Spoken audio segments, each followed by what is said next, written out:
From research stations on the icy plains of Antarctica to observatories perched on remote mountain peaks, each building in today's video has been designed to withstand the most harsh environments on the planet. Join me for today. I'm counting down 15 amazing structures built in extreme environments. Starting with number 15, Arawan, Mali. There's a number of places that lay claim to being the hottest in the world, but for the place where people live with the most grueling and unending high temperatures, you'll need to go to the town of Arawana in Mali. It's located about 151 miles to the north of Timbuktu. It's on the edge of one of the most unforgiving regions on the planet, the Sahara.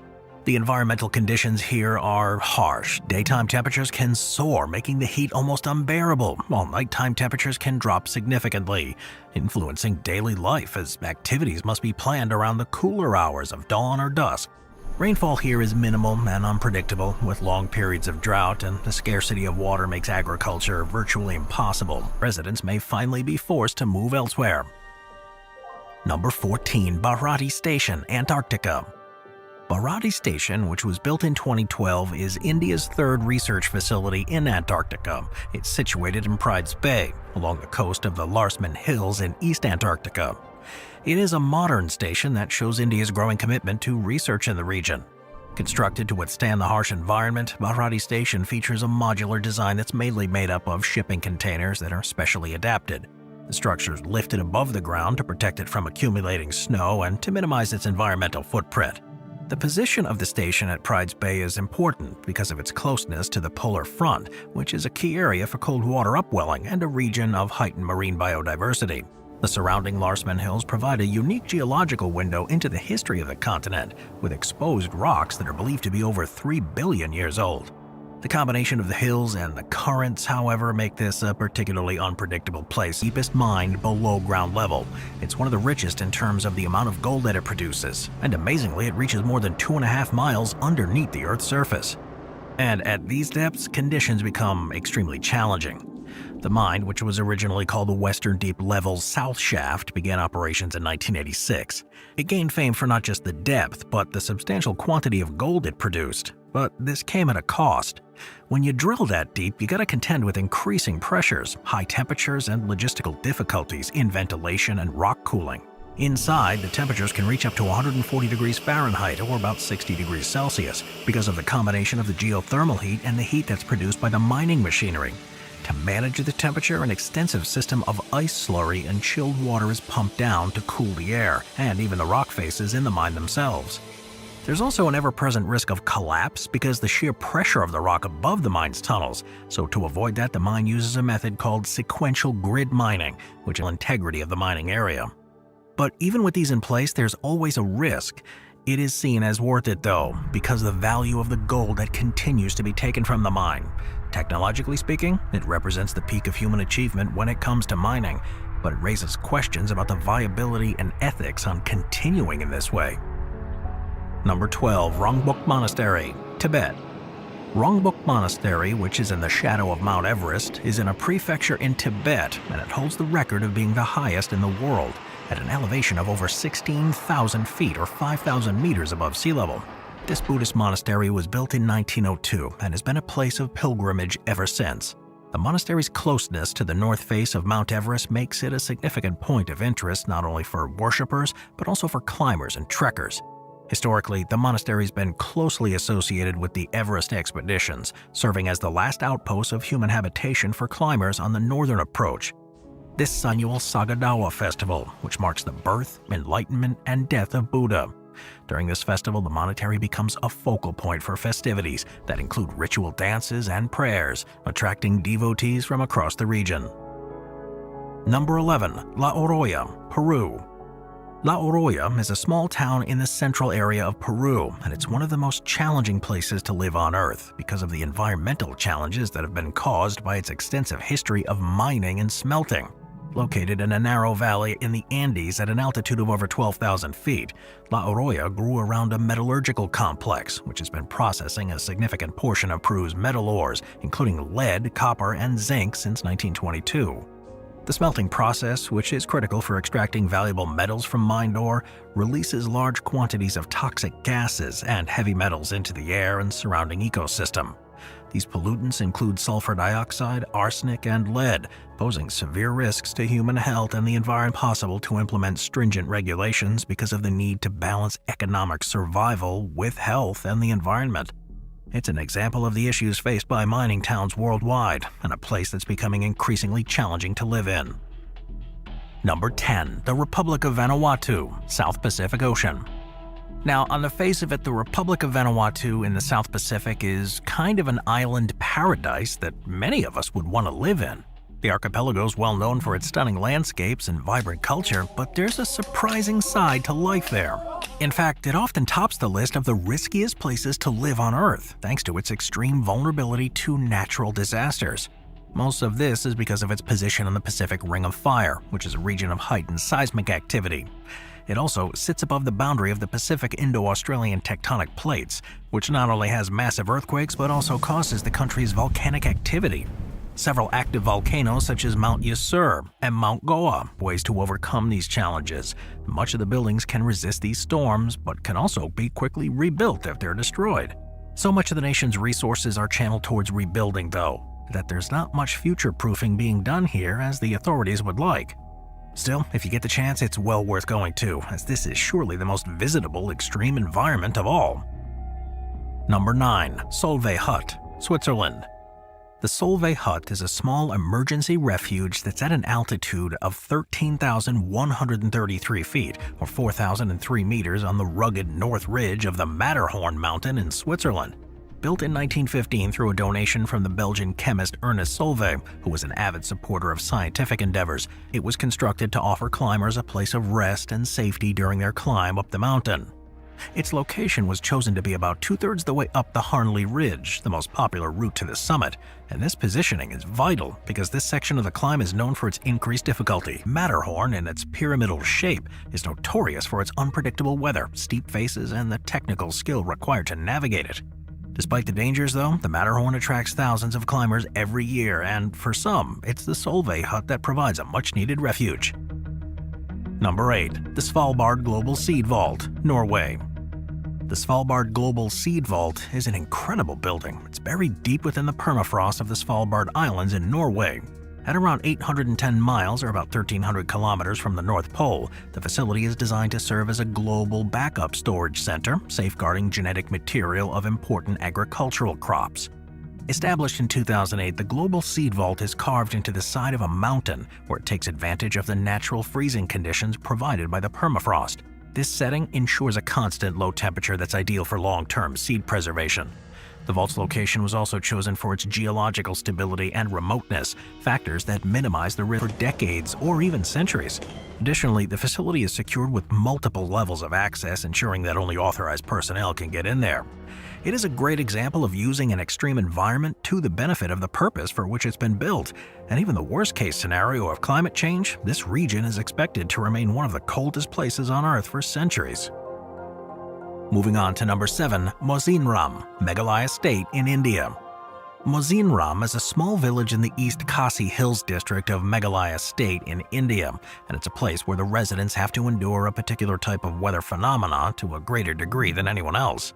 Because the region is known for being the wettest place on Earth. This is because of its location in the northeastern part of India, where it faces the full force of the monsoon winds that sweep in from the Bay of Bengal each year. The intense and almost continuous rain defines every aspect of life here, shaping its culture, economy, and even the daily routines of its people. The village receives an average annual rainfall of about 4, and one of the most iconic cultural artifacts in the region is the nup, which is a large umbrella-like shield that's made from bamboo and banana leaf and designed to protect against the rain.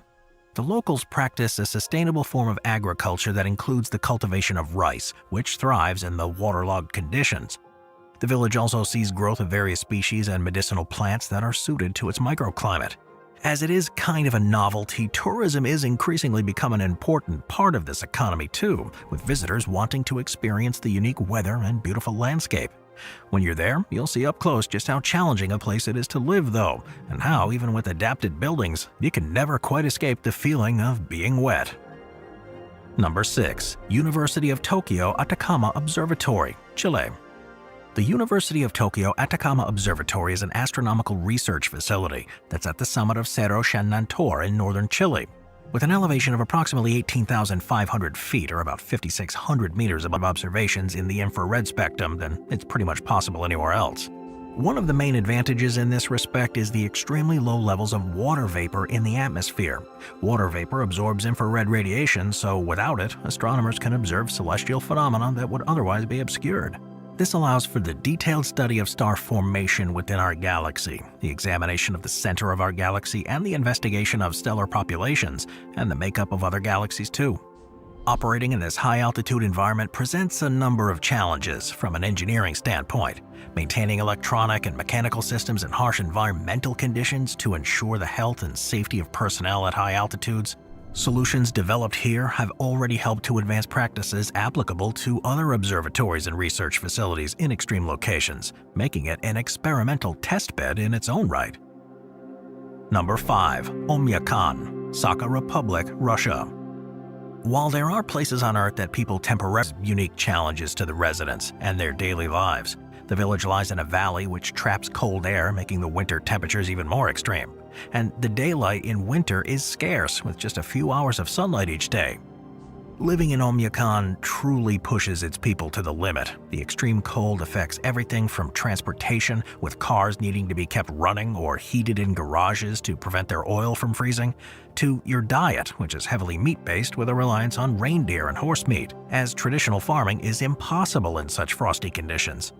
Even with the harsh conditions, though, Oymyakon is a community with a vibrant culture that's deeply connected to the environment.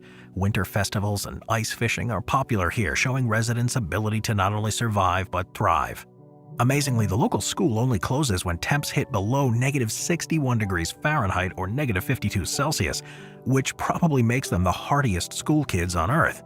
In recent years, as more people have heard about this village, Oymyakon has nearly massless, and they rarely interact with any normal matter, are key to understanding fundamental processes in physics and the universe at large. To do this requires building a facility far away from any interference, and in the case of this lab, it's meant that it's built at the bottom of a disused Vale Crichton nickel mine. At a depth of over 1.3 miles or 2 kilometers below the Earth's surface, there's only one laboratory in the world that's any deeper. The depth of this has proved to be vital, though, as it shields the experiments from cosmic rays and other forms of radiation that could interfere with the sensitive measurements. This facility gained prominence with the original Sudbury Neutrino Observatory experiment, which operated from 1999 to 2006. The experiment was designed for what was known as the solar neutrino problem, a major question in astrophysics, which was where the number of neutrinos that were predicted by our understanding of the Sun was far greater than the number actually being detected on Earth. The work at the SNO involved a 40-foot diameter. Success of the initial experiments, the facility was expanded and renamed Snow Lab, and it now hosts several other cutting-edge experiments. These include the studies on dark matter and further investigation into neutrinos. But of course, such a building with such advanced facilities at a depth like this has proved a bit challenging in its own right, with the designers having to create brand new construction methods and machinery just to make it all possible. Number 3. The Aquarius Reef Base, Florida. The Aquarius Reef Base, which is in the Florida Keys National Marine Sanctuary, is a pioneering undersea research station that's been at the forefront of oceanographic and marine science since it was first built in 1986. It's located about 5.5 miles or about 8.5 kilometers from Key Largo in Florida and about 62 feet below the surface. Aquarius remains the world's only operational underwater laboratory and habitat, providing scientists and aquanauts a unique and extended access to the ocean environment. The facility is operated by Florida International University Moon Pool, where aquanauts can enter and exit directly into the water. The interior is compact but equipped with scientific workstations, sleeping bunks, a kitchen, and a bathroom, accommodating up to 6 people per mission. Its position in the coral reef offers direct access to the complex reef ecosystem, making it an ideal spot for conducting long-term environmental monitoring. The research conducted here has contributed significantly to our understanding of coral reef ecosystems. Large-scale studies on topics such as coral bleaching, predatory behaviors among reef fish, and the effectiveness of marine protected areas have been made possible by the facility's unique capability. NASA has frequently used the facility to simulate living and working in the isolated and confined environments astronauts will experience in space, and the missions, known as NASA Extreme Environment Mission Ops, help astronauts develop skills in teamwork, problem-solving, and technical tasks under conditions similar to those found in orbit. Number 2. Halley 6 Antarctic Research Station. The Halley 6 and almost complete darkness during the winter months, with one of the cleverest things of the Halley 6 is its mobility. It's built on hydraulic legs fitted with skis. The station can be relocated in response to shifting ice conditions. Halley 6 is made up of a series of linked modules, each with a distinct purpose. These include accommodations for up to 70 people during the summer and around 16 in winter, laboratories, offices, a cafeteria, and some social spaces. While the station's exterior, recognizable by its distinctive blue modules, not only provides thermal efficiency, but it also stands out starkly against the white expanse. Scientifically, Halley 6 is one of the best on the continent, allowing for a wide range of research that has global significance. And it was data collected by an earlier version of Halley, for example, that led to the discovery of the ozone hole in 1985. Today, the station continues to monitor ozone levels as well as investigate the Earth's magnetic field. And unusually for a research first, though, there's already a space station orbiting Earth, and as far as human endurance goes, it's undoubtedly in the most extreme environment of all. The International Space Station, or ISS, orbits Earth approximately 250 miles or 400 kilometers above the ground, and is a microgravity and space environment research lab where scientific research is conducted in astrobiology, astronomy, meteorology, physics, and various other fields.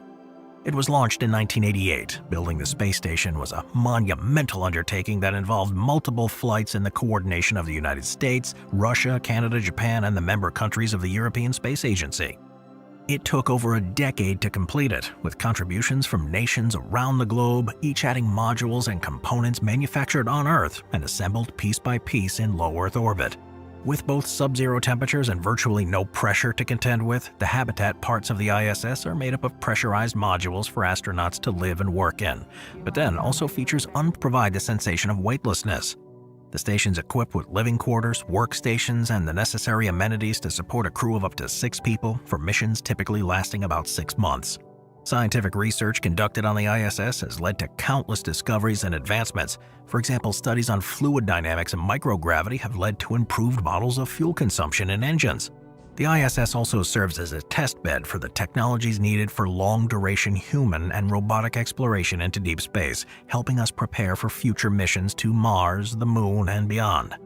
Still, those on board and those supporting them know all too well how fragile a structure it is and how one wrong move could jeopardize the safety inside and expose crew members to the unforgiving environment of outer space. Not only was the station carefully built and regularly maintained, but those who travel there are trained to a level that if something were to go wrong, they'd know how to react from pure instinct alone. Thanks for watching, everybody.